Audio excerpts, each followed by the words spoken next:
ভারতের বিএসএফ আসিয়া আমাকেও ডাঙা শুরু করে দিয়েছে। আমি মানে 12-13 জন আছে, আসার পরে আমাদের কোনো কথা শোনে না, ওরা কিচ্ছু বোঝে না। কয়ে আমরা বললাম যে আমরা যে পানি দেই, আমরা যে আবাদ করি, এখানে গরু নিয়ে আসি, আমার গরু নিয়ে গেছে, আমার সাইকেল ভাঙিয়ে দিয়ে গেছে, আমার সব কিছু নিয়ে গেছে, ওরা নিয়ে যায়। তারপরে লাস্টে সাইকেল টাইকেল ভাঙিয়ে টাঙিয়ে দিয়ে গরুকে মারি টাড়ি তারপরে আমাকে ছাড়িয়ে দিয়েছে। আমি এখানে পানি দিতেছি, আমার কথাও শোনে না। আমি বললাম যে বন্ধু আমরা এখানে কাম করতেছি, তারপরে আমাদেরকে লাঠি দিয়ে আমাকেও বাড়ি দিচ্ছে। আমি যদি না সরি আমারও হাত পা ভাঙতো। এইভাবে আমাকে যে আমার যে মেশিন আছে দেখেন, আমি আবাদ করতেছি, যে পানি দিলাম দেখেন, আপনার সব প্রমাণ দেখেন। যদি আমি মিথ্যে কথা বলি দেখেন, সব দেখেন। আর আমাদের যে বাড়ি দিছে, আমার জীবন নিয়ে আমি পরে আমি পালাইছি। আমি এখন কি করবো? আমাদের যদি এগুলো আপনাদের আমাদেরকে এগুলো হেল্প না করেন, আমাদের যদি আমরা বর্ডারে থাকি, যদি আমরা যদি গরিব মানুষ আমরা যদি আবাদ করি না খাইতে পারি, তাহলে আমরা কী করি খাবো? তাহলে আমরা কীভাবে চলবো, কীভাবে থাকবো? দেখেন আমাদের অবস্থা কী করে দিয়ে গেছে। প্লেয়ার দেখার কারণে এখানে আসছিল প্লেয়ার দেখতে। প্লেয়ারের সাথে যে বাংলাদেশের জমি আছে এখানে কাজ করতেছে, এরা কাজ করতে করতে এখন বিএসএফ বলতেছে এখানে কোনো কাজ হবে না, চলে যাও, আমরা আসছি, তোমরা চলে যাও।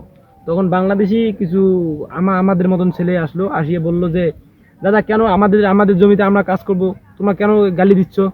তখন এই কথা কওয়াতে এরা কি করছে, যে গালি দিয়ে এরা কোনো দ্বিধাবাদ নাই, গুলি তাক করে এরা এই নদীটা ক্রস করে ওই দিক গেছে। বাংলাদেশের প্রায় 200, 300, 500 গজ এরকম হবে, চলে যায় ভিতরে মারামারি শুরু করে দিল। তারপরে যখন বাংলাদেশি সবাই একজোট হলো, ওরা নাহলে 50 জনের উপরে আসছে, এসে মনে করেন যে কোনো কথা নাই, পিটি ধাওয়াধাওয়ি শুরু করে দিল। তখন বিজিবি 2-3 জন আসি এরা নিয়ন্ত্রণ করার চেষ্টা করছে। কেরানীগঞ্জের রুহিতপুরে গ্রিনভিল সিটিতে প্লট বিক্রি হচ্ছে কাঠাপ্রতি 1 লাখ টাকা ছাড়ে 8 লাখ টাকায়, আর এককালীন মূল্য পরিশোধে মাত্র 7 লাখ টাকায়। ভারতীয় বিএসএফ যাতে বাংলাদেশের ভিতরে ঢুকে দখলদারিত্ব করতে না পারে, আমরা সেই বিচার চাই। আমরা বাংলাদেশের দেশপ্রেমিক নাগরিক, আমরা জীবিত থাকা অবস্থায় বাংলাদেশের 1 ইঞ্চি মাটিও আমরা ভারতকে দখল করতে দেব না। স্ট্রং প্রোটেস্ট দিয়েছি, ওরা প্রতিবাদ দিয়েছে এবং ওরা জিনিসটার জন্য দুঃখ প্রকাশ করেছে এবং বলেছে যে ভবিষ্যতে এই ধরনের ঘটনা আর রিপিট হবে না। আর দ্বিতীয় কথা সেটা হচ্ছে যে তাদের যে 5 জন সদস্য যারা বর্ডার ক্রস করে এই পাশে চলে এসেছিল, তাদের বিরুদ্ধে প্রশাসনিক ব্যবস্থা, ওদের যার বাহিনীর নিয়ম অনুযায়ী যে প্রশাসনিক ব্যবস্থা সেটা ওরা গ্রহণ করবে এবং আমাদেরকে সেটা জানাবে।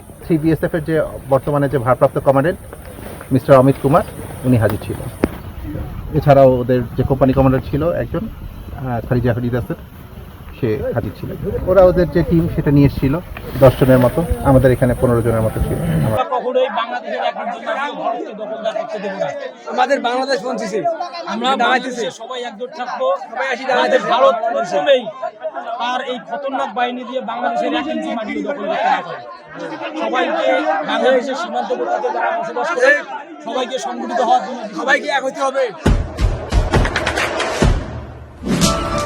দেশে দেশে সবার সাথে দ্য নিউজ।